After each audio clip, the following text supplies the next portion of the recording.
आपकी बात में काफी दम है, मजाक चुपचाप कभी नहीं लेना चाहिए। Shri Kapil Sibal. Thank you, Chairman, sir. I rise to oppose the bill and thank you for this opportunity to participate in this debate. मैं थोड़े संक्षेप में कुछ मुद्दे उठाना चाहता हूं, कोई विवादित बात नहीं करूंगा। समझ लीजिए कि मेरे पास कुछ संपत्ति है, मेरी प्रॉपर्टी है। मैं हिंदू हूं या मुसलमान हूं या ईसाई हूं या सिख हूं, मैं उसको चैरिटी में देना चाहता हूं, तो कौन उसको रोक सकता है? कोई नहीं रोक सकता। और इतिहास में जो ये बात आपके सामने रखना चाहता हूं कि there was a right of non Muslims also to make a waqf, और 1954 में और 1995 में जो प्रावधान लाया गया उसमें यह लिखा गया कि केवल मुसलमानों को वक्फ बना सकते हैं, कोई और नहीं बना सकता, प्रॉपर्टी नहीं दे सकता। और 2013 में जो संशोधन लाया गया, ये जो रोक थी वे खत्म हो गई। अब ये जो 2024 का अभी कानून बना है, उसमें वापस ये कहा गया कि केवल मुसलमान ही वक्फ दे सकते हैं। वो तो अलग बात है, मैं केवल छोटी सी बात रखना चाहता हूं।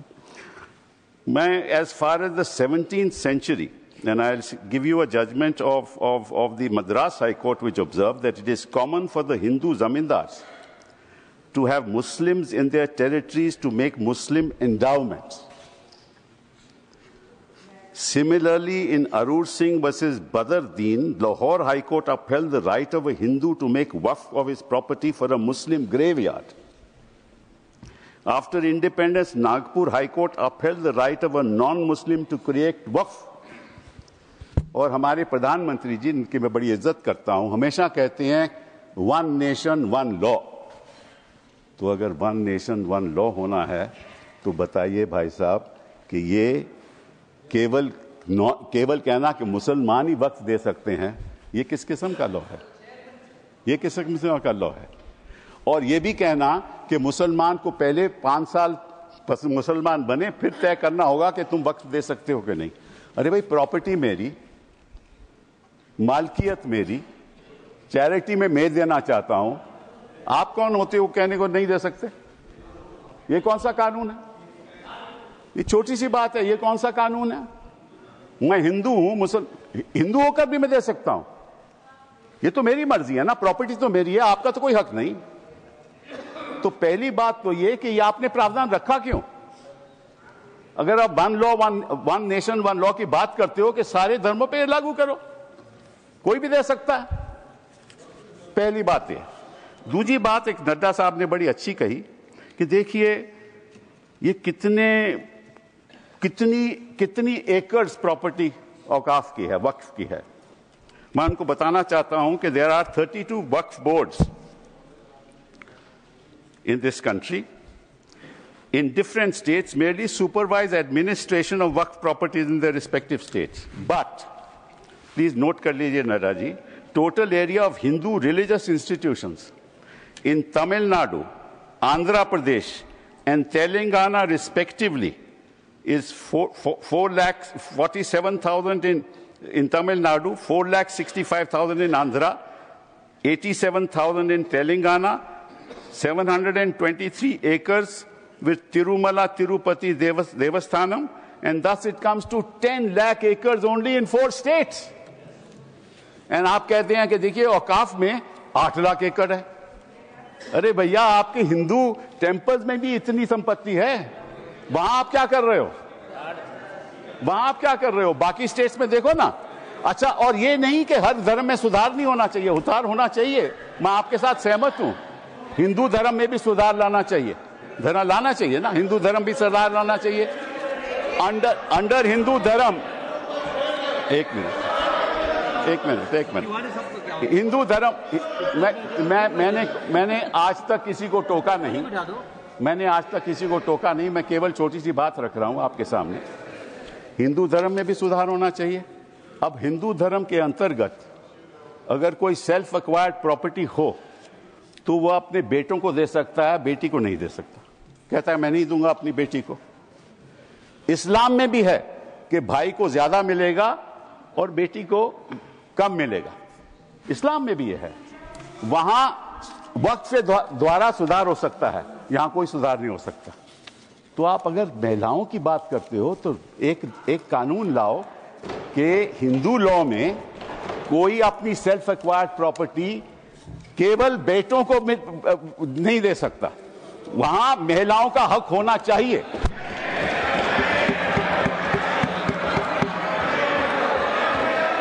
और आप हमें ये आश्वासन दो,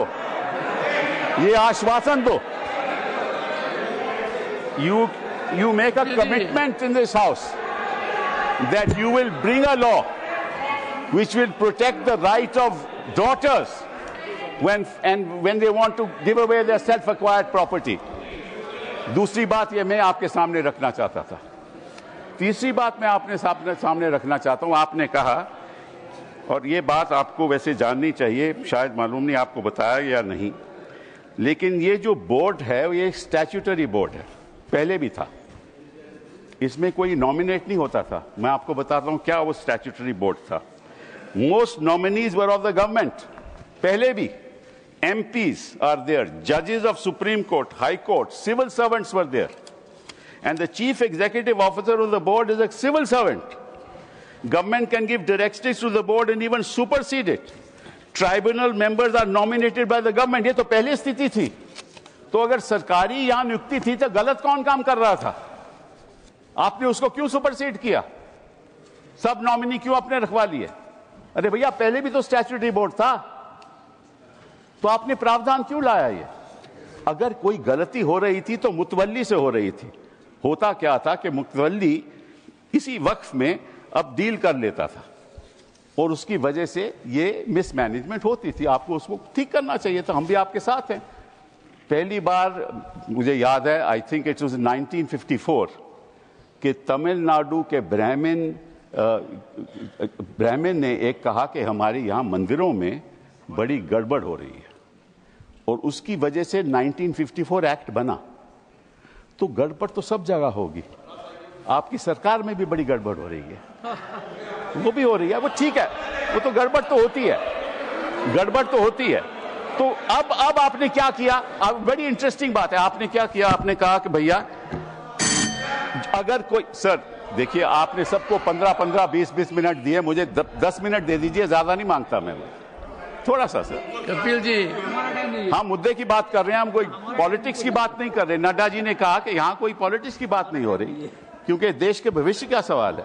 sir therefore the other thing I want to say कि पहले क्या होता था कि ये जो वक्फ प्रॉपर्टी पे इंक्रोचमेंट होती थी, अनऑथराइज्ड इंक्रोचमेंट होती थी, लोगों की अनऑथराइज्ड इंक्रोचमेंट, और सरकार भी इस पे कब्जा कर लेती थी। इसलिए जो लिमिटेशन प्रोविजन लाया गया उसमें यह रखा गया कि जो 12 साल का लिमिटेशन ऑर्डिनरी लॉ में है वो नहीं है। किसी ने गलत तरीके से वक्फ प्रॉपर्टी का कब्जा कर लिया तो अगर लिमिटेशन की बात आएगी तो 12 साल के बाद वो उसको चैलेंज नहीं कर सकता। आपने वो वापस लिमिटेशन ले आए, मतलब कि उनका अनऑथराइज कब्जा कायम रहेगा। तो ये तो आप इंक्रोचमेंट्स का साथ दे रहे हो, इंक्रोचर्स का साथ दे रहे हो। मतलब कि जो वक्फ प्रॉपर्टी में गलत कब्जा हुआ है वो कब्जा वैसे ही रहेगा, क्योंकि 12 साल बीत जाएंगे। ये किस किस्म का प्रावधान आप लाए हो? आप प्रोटेक्ट कर रहे हो वक्फ प्रॉपर्टी को कि इंक्रोचमेंट्स को प्रोटेक्ट कर रहे हो? फिर साथ साथ में आपने ये कह दिया कि district magistrate has the full power to decide as to whether it is work property or not. This is what you have said. Now, what inquiry will the district magistrate have in that case? He will decide on his own, and his decision is final. You were talking about Article 21 of the Constitution, and said कि ये जो वक्फ जो council है इनका decision कैसे final हो सकता है, वक्फ बोर्ड का डिसीजन कैसे फाइनल हो सकता है, ये तो चैलेंज ही नहीं हो सकता in a civil court. Which decision of the district magistrate will you challenge in the civil court? You have said in this law that the decision of the district magistrate is final. And when he decides that this property is not waqf property, that cannot be challenged till he gives a final decision. So you can't deal with that property.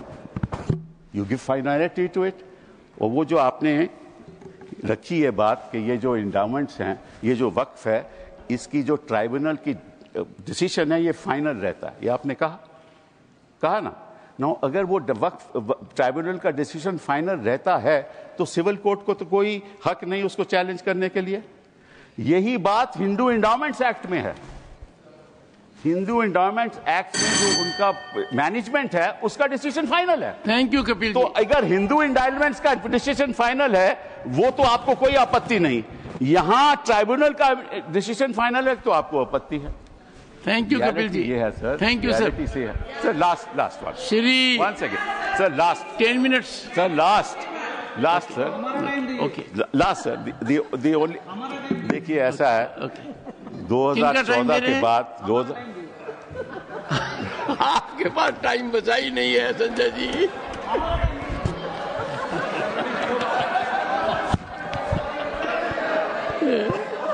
Kapil ji, sir just give me a minute. Honourable members, sir just 1 second, Kapil ji, one second, sir. 1 second.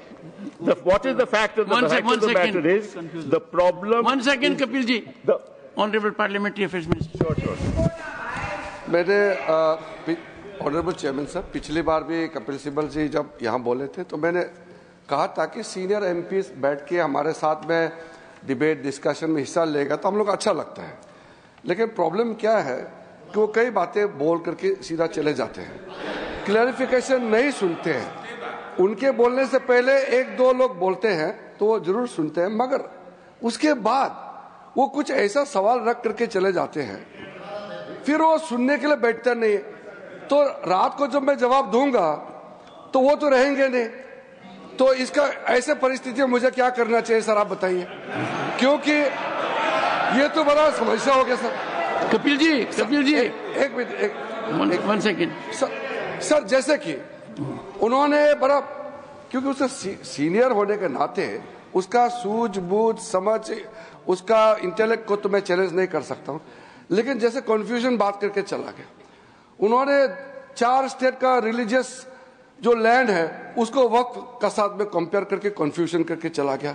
Waqf property religious property नहीं होता है, वक्फ property अलग है, वो civil है। यहां उन्होंने example गलत देके चला गया। फिर बोलता है कि मेरा जमीन मेरा प्रॉपर्टी है। आप कौन होता है कानून बनाने वाला? मैं इसलिए बोल रहा हूं कि वो चले जाएंगे। वो सर नहीं, डॉक्टर अभिषेक सिंह भी चले गए हैं। अभिषेक जी तो चले गए, अब मैं क्या करूं, रोक नहीं सकते सर। वापस आएंगे क्योंकि विप है, because of whip he will come वापस सर। तो जैसे कि सर मैं इसलिए बोल रहा हूं चेयरमैन सर, जैसे कि उन्होंने कहा कि जमीन मेरा है, तुम कौन होता है कानून बनाने वाला? तो जब कोई ट्रस्ट बनाता है तो ट्रस्ट को कौन चलाते हैं, उसका निगरानी कौन करता है? Charity commissioner. तो आप बोलेंगे कि मैं हिंदू हूं, मैं हिंदू एक ट्रस्टी हूं, तो चैरिटी कमिश्नर में तुम मुस्लिम नहीं आ सकते हो, क्रिश्चियन नहीं आ सकते। ऐसे हो सकता है कि इस देश में देश कानून से चलता है। आप बोलते हैं मेरा मर्जी होगा, इसका मतलब क्या एक मिनिस्ट्री मुसलमानों के लिए अलग मिनिस्ट्री बनाना है और हिंदुओं के लिए अलग मिनिस्ट्री डिपार्टमेंट खोलना है? आप कैसे बात करके जा रहे हैं इतना सीनियर होते हुए? आप इस तरह का देश में एक कानून सबके लिए चलेगा तो ये देश के लिए अच्छा होता है। मैं डिटेल में जवाब दे सकता हूं, मगर ये मेरा रिप्लाई का टाइम नहीं है। लेकिन आप चले जाएंगे, इसलिए मैंने कहा कि इस तरह का आप बात रख करके चले जाएंगे, बाद में आप रिप्लाई नहीं सुनेंगे, फिर अधूरा हो जाएगा। इसलिए मैं ये कह रहा हूँ। ऑनरेबल फाइनेंस मिनिस्टर पड़ेगा सर, मुझे I will come to you. मैं भी बीच में एक बार बोलूंगा। I will come to you honourable finance minister. Sir, I'm very sympathetic to Minority Affairs Minister, sir. Every time when finance-related matters also, I face this situation when I stand up to answer earnestly with all the questions being posed to me, concerned members are never there. So at least he had the courage to stand up and seek your permission to say. But there were 1 or 2 points on which I want to just give as much of clarification. As much as Minority Affairs Minister says, we are talking to a senior, very senior legal luminary. So I'll humbly submit my facts, if I heard him right, honorable member. In Tamil Nadu or in Andhra, and he also took the name of the Tirumala Tirupati Devasthanam. In all this, the HR and CE is with the government. Government appointed people monitor it, they execute it, they run it. Second, Tirumala Tirupati Devasthanam, the executive officer, is appointed by the government of Andhra Pradesh. The endowment board has people who are appointed by the government of Andhra Pradesh, and the entire system is completely under the government of Andhra Pradesh, sir. So it is not as if, Hindus are not being touched at all, only Muslims are. No. There is a huge, in fact, it has led to a lot of feeling that Hindu pilgrims have started feeling that only our temples are being completely controlled by government and government-appointed men. And it is leading to a lot of confusion among the Hindu pilgrims also. It's a matter of concern for all religion. So it is I'm responding to the honorable member who spoke. Anybody who has a comment to make on what I've said are welcome to seek the time from the chair rather than shout me down. And therefore, when I put the facts before, because he did refer to the southern states, the Hindu temples, and also took the name of TTD, the fact is this, sir. Kapilji. Now, Kapilji. The finance minister, what I said was that, yes, you're right, the temples are being managed by the government. So is the Waqf. That is precisely what I said. The statutory appointees are all by government. That is exactly the point I was making. That is exactly the point that I was making. That if the statutory appointees were all of the government, why did you want to bring this amendment in 2024? That's the point. And to you, sir, your answer to you, you said that there are trusts. Yes, there are trusts. But under the Code of Civil Procedure, when there is a trust, the property belongs to the trust. But there's a difference between Awqaf and trust. Awqaf, the land once donated, belongs to God. Please round up. It doesn't belong to the trust. Kapilji, round up now. Sir, it belongs to God. You cannot sell it ever. A trust can sell property. Waqf property cannot be sold. And Waqf property can be donated for religious purposes. It can be donated for shelter homes. It can be donated. Allow me. Don't interrupt now. It can be given for schools. It can be given for schools. It can be given for graveyards. It can be given for the benefit of women, and once given, it can't be taken back, unlike trusts. Thank you. So therefore, there's a difference. Thank you. No, sir, one last thing. Only one. Okay. Because, sir, they are and I'll come to vote against you, not to worry. And I'll listen to you. Now, one last thing, sir. They say we have abolished Waqfs by user. That's what they have said. Now, so there's a Supreme Court judgment that they rely upon. That is the Babri Masjid judgment. Please note, the Honourable Minority Affairs Minister should note, paragraph 1134 of the Babri Masjid judgment, which says Waqf by user is an accepted mode of creating a Waqf. Thank you, sir. Thank you. Please honour the judgment that you extol the virtues of to the rest of the country. Honour that judgment. And it says Waqf by user is a matter of evidence. And in fact, Waqf by user is established pursuant to the board, that is the board, statutory board, sending out special people who are assessors as to whether, in fact, this is an actual Waqf or not. Thank you, Kapilji. And these are specialists. Thank you. He must know. He's the minister. He must know the facts before he makes a statement. Thank you. These are specialists. You have abolished the specialists. Shri, now the district management will decide, and what will happen? Kapilji, you have said, you made your point. No, but this is not fair, sir. This is not fair. Thank you. They interrupted without knowing what an actual Waqf is. Kapil, they have no knowledge of what a Waqf is. He is comparing it with a trust. Waqf is not a trust at all. Sir, just 1 second. Last. No. 1 minute. Kapilji. Only 1 minute, sir. Only, not more than 1 minute. No, Kapilji. Sir, 1 minute. Kapilji. 1 minute. 1 minute. Kapilji, you have diverted yourself. No, you diverted. Mike. No, Kapilji. It can't. No, your time. 1 minute, sir. 3 minutes. Sir, you have given extended to 10 minutes. You have given half an hour to other people when you were to give 10 minutes. Give me 1. 3 minutes. Problem. Shri Harish Biran, 7 minutes. Shri Harish Biran, please. Thank you. We have to proceed with the House. Thank you. Thank you. Thank you. Thank you. Shri Harish Biran. Yeah. Yes, Shri Harish, your time starts now. Thank you. Thank you, Chair. Thank you, Chairman, sir. वैसे मुझे आज कपिल जी आपने एक ही झटका दिया है, अभिषेक जी कई देकर चले गए। आपने एक कानूनी व्याख्या की कि सेल्फ एक्वायर्ड प्रॉपर्टी में बेटियों का भी होना चाहिए, विमेन का भी होना चाहिए। सेल्फ एक्वायर्ड प्रॉपर्टी किसी को भी दे सकते हो, यही देश का कानून है। बेटे को दो, बेटी को दो, दोनों को मत दो, किसी और को दो। Shri Harish Biran, your time start now.